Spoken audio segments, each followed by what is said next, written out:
वो दिन, वो एक शाम थी जब सब कुछ बिखर गया।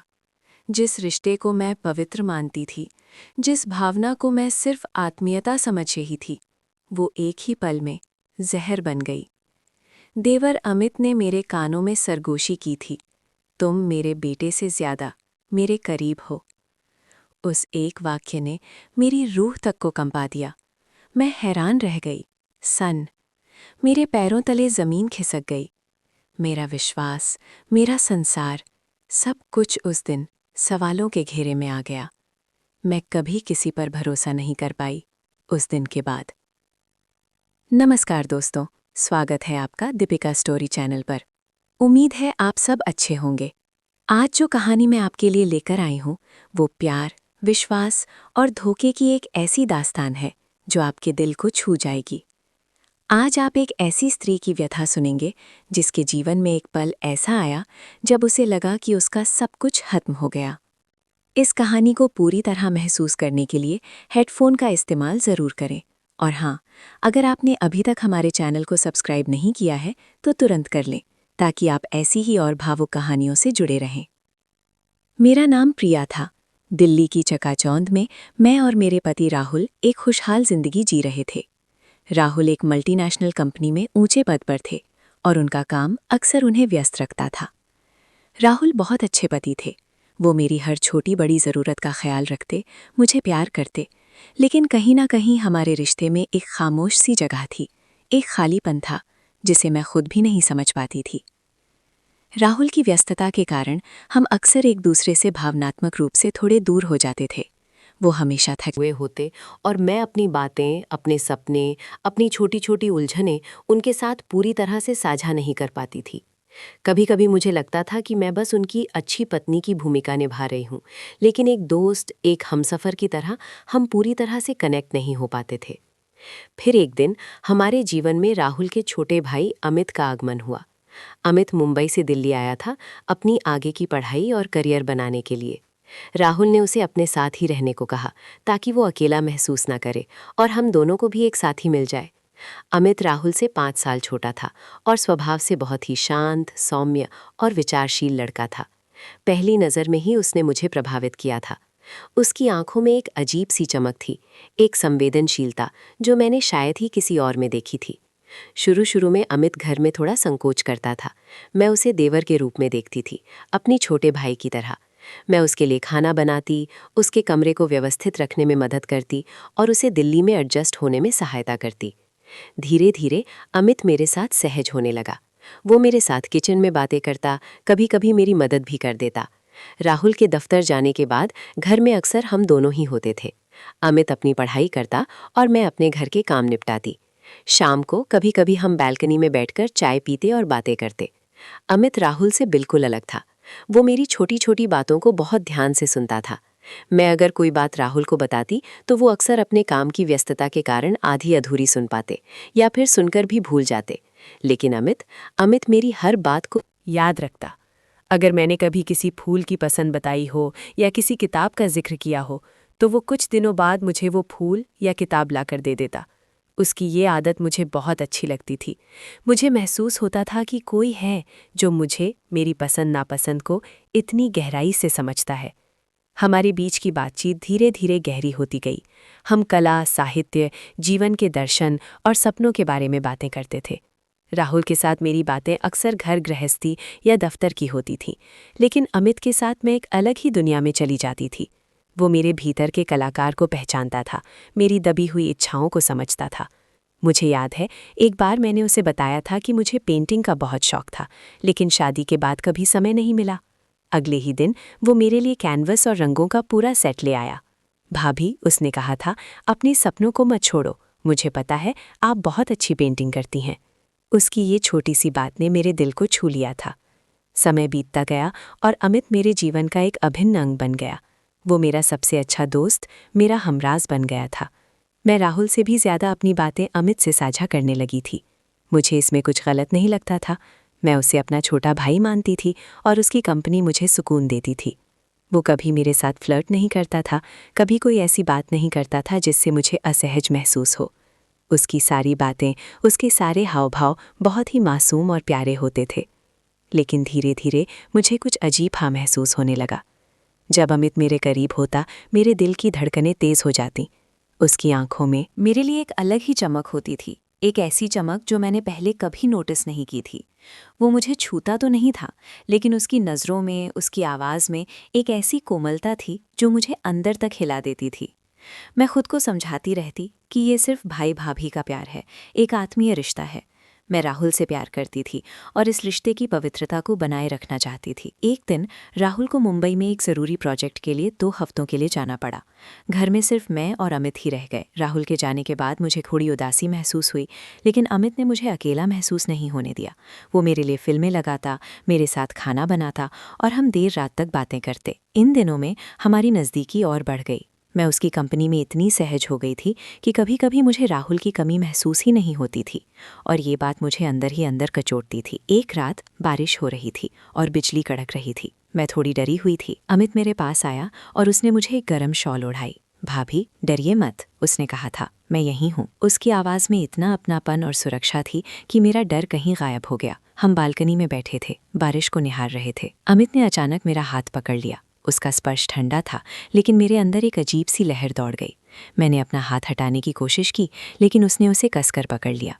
भाभी, उसकी आवाज़ धीमी थी, लगभग फुसफुसाहट जैसी। आप कितनी अच्छी हैं, इतनी प्यारी, इतनी समझदार। मैं कुछ नहीं बोली, बस उसकी आंखों में देख रही थी। उसकी आंखें चमक रही थी। उनमें एक गहराई थी जो मुझे समझ नहीं आ रही थी। राहुल भाई बहुत खुशनसीब हैं, उसने कहा, कि उन्हें आप मिली। मैंने मुस्कुराने की कोशिश की, लेकिन मेरे होंठ कांप रहे थे। लेकिन मुझे लगता है वो मेरे और करीब आया कि वो आपकी कद्र नहीं करते जितनी करनी चाहिए। नहीं अमित, मैंने धीरे से कहा, ऐसा नहीं है। राहुल मुझे बहुत प्यार करते हैं। प्यार करते हैं, उसने कहा, और उसके चेहरे पर एक कड़वी मुस्कान थी। या सिर्फ अपनी पत्नी मानते हैं? क्या वो आपको उतनी गहराई से समझते हैं जितनी आप चाहती हैं? क्या वो आपकी हर बात सुनते हैं जैसे मैं सुनता हूं? उसकी बातों ने मुझे अंदर तक हिला दिया। वो सच कह रहा था। राहुल मुझे प्यार करते थे, लेकिन वो मुझे पूरी तरह से समझते नहीं थे। अमित ने मेरी आत्मा की गहराइयों को छू लिया था। आप मेरे लिए क्या हैं भाभी, अमित ने कहा, और उसका हाथ मेरे गालों पर आ गया। उसका स्पर्श गर्म था और मुझे लगा जैसे मेरे पूरे शरीर में आग लग गई हो। मैंने आंखें बंद कर लीं, मैं विरोध नहीं कर पा रही थी। मेरे अंदर की सारी भावनाएं उथल-पुथल हो रही थीं। मैं जानती थी ये गलत है, लेकिन मैं खुद को रोक नहीं पा रही थी। आप मेरे लिए सिर्फ भाभी नहीं हैं, उसने फुसफुसाया, आप मेरे लिए सब कुछ हैं, आप मेरी दुनिया हैं। मेरा दिल तेजी से धड़क रहा था। मैं क्या करूं, मुझे कुछ समझ नहीं आ रहा था। मेरे मन में राहुल का चेहरा घूम रहा था, हमारे रिश्ते की पवित्रता घूम रही थी। लेकिन अमित की बातें, उसकी नज़रों में मेरे लिए जो प्यार था, वो मुझे अपनी ओर खींच रहा था। मैं आपसे प्यार करता हूं प्रिया, उसने कहा। उसका नाम मेरे होठों पर था, और उस एक शब्द ने मेरे होश उड़ा दिए। अमित, मैंने कांपती हुई आवाज़ में कहा, ये गलत है। तुम राहुल के भाई हो, मेरे देवर हो। रिश्ते सिर्फ खून के नहीं होते भाभी, उसने कहा, और उसके चेहरे पर एक दर्दनाक मुस्कान थी। कुछ रिश्ते रूह के होते हैं, और मेरा रिश्ता आपसे रूह का है। उसने मेरा हाथ अपने हाथों में लिया और उसे अपने दिल पर रख लिया। यहाँ, उसने कहा, यहाँ सिर्फ आप हैं, कोई और नहीं, राहुल भाई भी नहीं। मेरी आंखों में आंसू आ गए। मैं इस स्थिति के लिए तैयार नहीं थी। मैं उसे रोकना चाहती थी, लेकिन मेरे होठ सिल गए थे। मुझे पता है आप भी मुझे महसूस करती हैं, उसने कहा। मुझे पता है आप भी मेरे बिना अधूरी हैं। राहुल भाई आपको वो खुशी नहीं दे सकते जो मैं दे सकता हूं। अमित प्लीज़, मैंने कहा। मेरी आवाज़ टूट रही थी। बस एक बात कहना चाहता हूं भाभी, उसने कहा, और उसके चेहरे पर एक अजीब सी दृढ़ता थी, जो मैं किसी से नहीं कह सकता, जो मेरे दिल में सबसे गहरे में है। वो मेरे और करीब आया। उसकी सांसें मेरे चेहरे पर पड़ रही थीं। उसने मेरे कानों में धीरे से फुसफुसाया, और फिर उसने वो बात कही जिसने मेरी दुनिया उजाड़ दी। वो शब्द जो मेरे कानों में गूंजते ही मेरे पूरे शरीर में जहर बनकर फैल गए। अमित ने कहा, तुम मेरे बेटे से ज़्यादा मेरे करीब हो। तुम मेरे बेटे से ज़्यादा मेरे करीब हो। क्या क्या कहा उसने? मेरे बेटे से ज़्यादा? मेरा बेटा तो था ही नहीं। तो क्या वो राहुल की बात कर रहा था? क्या वो राहुल को अपना बेटा मान रहा था और कह रहा था कि मैं उसे राहुल से भी ज़्यादा करीब हूँ? ये सुनकर मेरे शरीर का हर एक रोम कांप उठा। ये सिर्फ प्यार नहीं था, ये एक तरह का पागलपन था, एक ऐसी भावना जो हर रिश्ते की मर्यादा को तोड़ रही थी। ये सुनकर मुझे सिर्फ अफसोस नहीं हुआ, मुझे घिन आई। मुझे अपने आप पर, अमित पर और उस पल पर घिन आई जब मैंने उसकी बातों को, उसकी नज़दीकियों को एक मासूम रिश्ते का नाम दिया था। उसका स्पर्श जो कुछ पल पहले मुझे गर्म महसूस हो रहा था, अब मुझे आग जैसा लगा। मैंने झटके से अपना हाथ उसके हाथ से छुड़ा लिया। मेरी आंखों में आंसू नहीं थे, सिर्फ एक खालीपन था, एक दर्द था जो मेरे पूरे वजूद को चीर रहा था। अमित, मेरी आवाज़ कठोर थी, इतनी कठोर कि मैं खुद भी हैरान रह गई। ये तुमने क्या कहा? तुम क्या बोल रहे हो? उसके चेहरे पर अब भी वही दृढ़ता थी, लेकिन उसमें अब एक अजीब सी उदासी भी थी। भाभी, मैं सच कह रहा हूँ, मैं ये भावनाएं छुपा नहीं सकता। आप मेरे लिए हर चीज़ से बढ़कर हैं। आप मेरी सबसे बड़ी सच्चाई हैं। सच्चाई? मैंने कड़वाहट से कहा। ये सच्चाई नहीं है अमित, ये एक भ्रम है, एक बीमारी है। तुम मेरे देवर हो, राहुल के छोटे भाई। क्या तुम्हें शर्म नहीं आती ऐसी बातें करते हुए? क्या तुम्हें हमारे रिश्ते की मर्यादा का ज़रा भी ख्याल नहीं है? मर्यादा? उसने कहा, और उसकी आवाज़ में एक अजीब सी खामोशी थी। जब दिल किसी को चुन लेता है तो सारी मर्यादाएं, सारे बंधन टूट जाते हैं भाभी। मैं जानता हूँ ये गलत है, लेकिन मैं क्या करूँ? मैं खुद को रोक नहीं पाता। मैं वहाँ से भाग जाना चाहती थी, कहीं दूर, जहाँ मुझे ये सब सुनना न पड़े। मुझे लग रहा था जैसे मैं किसी भयानक सपने में फंसी हुई हूँ, जिस अमित को मैं इतना मासूम, इतना भला समझती थी, उसकी ये बातें मुझे किसी राक्षस जैसी लग रही थी। उसकी आंखों में अब मुझे वो मासूमियत नहीं दिख रही थी, बल्कि एक ऐसी वासना थी, एक ऐसी जिद थी जो मुझे डरा रही थी। तुम तुम मेरे लिए मर गए हो अमित, मैंने कहा और कमरे से बाहर भाग गई। मैं अपने बेडरूम में जाकर अंदर से कुंडी लगा ली। मैं ज़मीन पर बैठकर फूट फूट कर रोने लगी। ये सिर्फ अमित की बातें नहीं थी, ये मेरे अपने भीतर की कमज़ोरी थी जो मुझे खाई जा रही थी। मैंने उसे इतनी नज़दीकी क्यों दी? मैंने उसकी बातों को, उसकी नज़रों को क्यों नहीं रोका? क्या मैं भी कहीं ना कहीं इस भावना में बहती जा रही थी? क्या मैं राहुल के साथ अपने रिश्ते को लेकर इतनी कमज़ोर थी कि कोई और मेरे दिल में जगह बना सका? अगले 2 दिन मेरे लिए किसी नरक से कम नहीं थे। अमित ने कई बार मेरे दरवाजे पर दस्तक दी, कई बार मुझसे बात करने की कोशिश की, लेकिन मैंने उसे कोई जवाब नहीं दिया।